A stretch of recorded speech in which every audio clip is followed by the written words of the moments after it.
ভোলা development ফোরামের সম্মানিত সদস্যরা এবং নেতৃবৃন্দ, আমরা এই মুহূর্তে যারা ভোলার আমরা সংসদ সদস্য নির্বাচিত আছি, মাননীয় স্পিকার সহ আমরা সবাই ভোলাকে কিভাবে দ্রুততম সময়ের মধ্যে মানে দেশের মেইন হাবের সাথে সংযুক্ত করা যায়, এই জন্য আমরা চেষ্টা করতেছি এবং মাননীয় প্রধানমন্ত্রী এই ব্যাপারে অত্যন্ত আন্তরিক।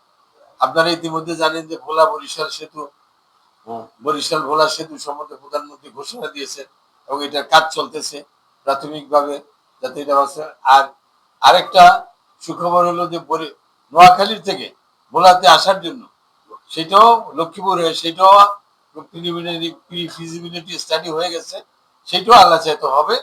হলে পরে আমরা ভোলা একটা মানে আমার ধারণা যে আমরা বেঁচে যার যতটুকু হায়াত আছে বেঁচে থাকবো, তবে আমরা দেখি বা আমাদের পরবর্তী জেনারেশন দেখবে যে ভোলা বাংলাদেশের মেইন ইন্ডাস্ট্রিয়াল মানে গ্রোথ সেন্টার হবে।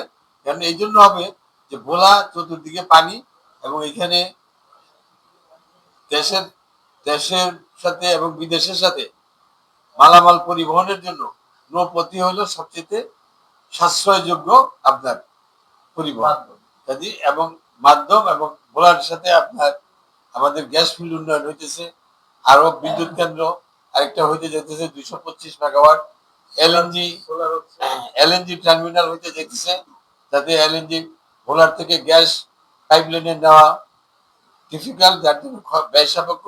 এই জন্য ভোলাতে এলএনজি টার্মিনাল হবে এবং চাইনিজরা ইতিমধ্যে প্রস্তাব দিছে, এটা পরীক্ষা নিরীক্ষা হচ্ছে। এটা হয়ে গেলে পরেই আল্লাহ চাইতো অনুমোদন হইলে পরে চাইনিজরা দ্রুততম সময়ের মধ্যে এটা করবে। চাইনিজদেরকে আমি অলরেডি তাদেরকে জায়গাও আমরা দেখিয়ে দিছি। ভোলাতে চাইনিজদের ইপিজেড হইতেছে, নদী ভাঙনের ফলে যে ইপিজেড এর কাজ বন্ধ ছিল, সেই জন্য মাননীয় প্রধানমন্ত্রী 700 কোটি টাকা বরাদ্দ করছে। সেই কাজটাও চাইনিজ ইঞ্জিনিয়াররা বাংলাদেশি কন্ট্রাক্টররাই করবে, কিন্তু চাইনিজ ইঞ্জিনিয়াররা তত্ত্বাবধান করবে। এই জন্য যেহেতু এই প্রকল্পটা দেওয়াই হইতেছে চাইনিজ ইপিজেডটাকে বাস্তবায়ন করার জন্য। এই যে আপনারা ভোলা এই সংযোগ হলে পরে ভোলার সাথে সারা দেশের ট্যুরিজমেরও প্রোগ্রাম চালু হয়ে যাবে। এখন যেগুলি হইতেছে বিচ্ছিন্নভাবে, তখন নিরবিচ্ছিন্নভাবে চলবে। যেরকম নদী পথে, সড়ক পথে ভোলাতে জনগণ আসবে, মানুষ আসবে, দেখবে, এখানে অবস্থান করবে। ভোলাতে একটা ব্যাপক ভিত্তিক কর্মচাঞ্চল্য হবে, আমাদের বেকার ছেলেরা কর্মসংস্থান হবে। আমি যেরকম পলিটেকনিক করেছি, সেখান থেকে ইতিমধ্যে 7,500 ছেলে মেয়ে পলিটেকনিক থেকে ইঞ্জিনিয়ার হয়ে বেরিয়েছে। তাহলে 30,000 টাকা করে যদি একটা ন্যূনতম বেতন হয়ে থাকে, তাহলে প্রতি মাসে কয়েক কোটি টাকা তারা বেতন হিসাবে তারা ভোলাতে তারা নিয়ে আসতেছে, তাদের পরিবারের উপকার হইতেছে। আমি আমাদের নির্বাচনের প্রস্তুতির জন্য করতেছি। হঠাৎ করে রাত্রে আমার ওনার অফিস থেকে ফোন করলো কি, আপনি তো প্রাইম মিনিস্টার তো যাবে, আপনি তো আপনার এলাকায় কি দরকার প্রাইম মিনিস্টার জানতে চাইছি। হ্যাঁ, আমি বললাম ঠিক আছে, আমি জানিয়ে দিতেছি আমার কি কি দরকার। খোলা বরিশাল এটা মানুষের এটা দাবি, এটা ডিক্লেয়ার করতে হবে। আরো এই যে নদী ভাঙা টাঙা ব্লক ব্লকের এগুলো দিলাম, তো সেইটা বরিশালের মিটিং এ আমিও ছিলাম। বরিশালের মিটিং হয়েছে, ওনারা এটা বলাই দিলাম যে বললা বরিশাল তার গভর্নমেন্টের কমিটমেন্ট তো করি। আমি বলছি, কে বলছে কিছু আছে না, ও বলার দরকার এটা। এখন আরেকটা গেম এখন চলতেছে, হলো মেইন একটা চলতেছে, যেটা শহীদুদ্দিন চৌধুরী এনি ওরা চেতেছে তোমাদেরই হয়তো কেউ দেখবে না, নোয়াখালী দিয়েও ভোলাকে কানেক্ট করার জন্য। এবং সেটার জন্য অলরেডি একটা মানে প্রিলিমিনারি ফিজিবিলিটি কিন্তু স্টাডি কিন্তু হয়ে গেছে।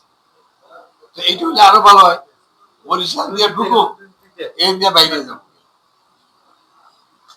বুঝতেছো তো, বরিশাল দিয়ে ভোলা আসি, আবার ভোলার থেকে আমরা চিটাং যাবো। বরিশাল সেতুটা আগেই ফিজিবিলিটি হয়ে গেছে। এটা তো 2011 সালে সরকারের অগ্রাধিকার প্রকল্প, নানান কারণে কি কারণে হয় এটা তো আপনি ভালোই জানেন ভাইয়া। আমাকে বলতেছে যে আমি আরেকটা কাজে হাত দিচ্ছি, সত্যি সত্যি ভাই আমি কিন্তু এই কাজটা করে যাবো। ই করে দেয়। কি আমি নোয়াখালীর সাথে, এটা তো বরিশালের সাথে, নোয়াখালীর সাথে আপনাদের যে রোড কানেক্টিভিটি, এটা আমি করে যাচ্ছি এবং আমার টেনিউরে আমি কাজটা অনেক আগে রেখে দেবো। আপনারা হেল্প করেন আমাকে, তথ্য উপাত্ত বিভিন্ন ইয়ে দিয়ে যে কি পরিমাণ অর্থনৈতিক ইয়ে হবে না হবে এগুলো আমাকে হেল্প করেন। আমরা আমাদের মতো করে যাচাই বাছাই করে যা যা পাইছি তথ্য উপাত্ত দিচ্ছি উনি, ওইটা কিন্তু উনি অলরেডি ফিজিবিলিটি ইয়ে করে গেছে, কি এটা তৈরি করে গেছে, প্রকল্পটা সত্যি কর্তৃপক্ষের মাধ্যমে তৈরি করে ই করে গেছে। কিছুদিন আগেও অ্যাপোলো এক ঘন্টা একবার কি আমি গেছিলাম একটা কাজে, হঠাৎ দেখি উনি ওনার ওয়াইফ রিটায়ার্ড মানুষ জয়সার ওদিকে আউটাইছে, আমার দেখাবার সাথে সাথে প্রথমে এটা জিজ্ঞেস করে ভোলা লক্ষ্মীপুর করতে আউটাইছে। আমি বললাম ভোলা বরিশাল সেতুই চলে করিয়া রয়েছে কোথায়, আমার ভোলা লক্ষ্মীপুর আর আউটে দেখি। এই অবস্থায় আমরা কিন্তু এটা নিয়েও কাজ করেছি। সে তখন সেতু ছবি নিয়েছিলেন, পরে তো ভোলা বরিশাল সেতুর দিকে অ্যাম্বুলেন্সটা বেশি করে দিচ্ছে। আর এই ভোলা লক্ষ্মীপুর আসা এখন যে তথ্য আবার আজকে দিলেন ভাই, আপনি আপনার মাধ্যমে যেটা জানলাম এটা আমরা ওটাও রেখে থাকবো। এটাকে ডিগ আউট করো এবং দুইটাকে সমন্বয় করে আমরা আগে তাহলে আমাদের মানে ভোলাতে ইন্ডাস্ট্রি হবে, মালামাল পরিবহন হবে। ভোলা মনে করো না ভাইয়া, আপনি যখন সংসদে কথা বলবেন তখন এটা মেইন পয়েন্ট যে ঢাকাকে বাঁচাও। কি এই যে চট্টগ্রাম থেকে বিভিন্ন দেশের ইয়ে হইয়া ঢাকার উপর দিয়ে যে যাতায়াতটা, এটা যখন ওই রোডটা হয়ে যাবে পুরোটা, তখন দেশের অর্ধেক চলে যাবে ঢাকা বেঁচে যাবে। 58টা জেলা দক্ষিণাঞ্চলে হ্যাঁ, দক্ষিণাঞ্চল ঢাকা বেঁচে যাবে, ঢাকাকে তো বাঁচাতে কাজী ভোলাতে আল্লাহ চাহের সামনে মেডিকেল কলেজ হবে, যাতে ভোলার লোকের ঢাকা বা বরিশালে যাওয়ার পথে যাতে জীবনে ঝুঁকি সড়ক পথে যাতে কেউ মানে মরে যেতে না হয় এবং আমরা যাতে ভোলার লোককে ভোলাতে চিকিৎসা সেবা দিতে পারি।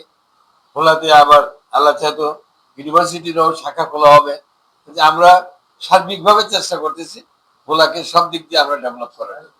আপনারা দোয়া করবেন আমরা যাতে আমাদের এই চেষ্টায় কামিয়াব হইতে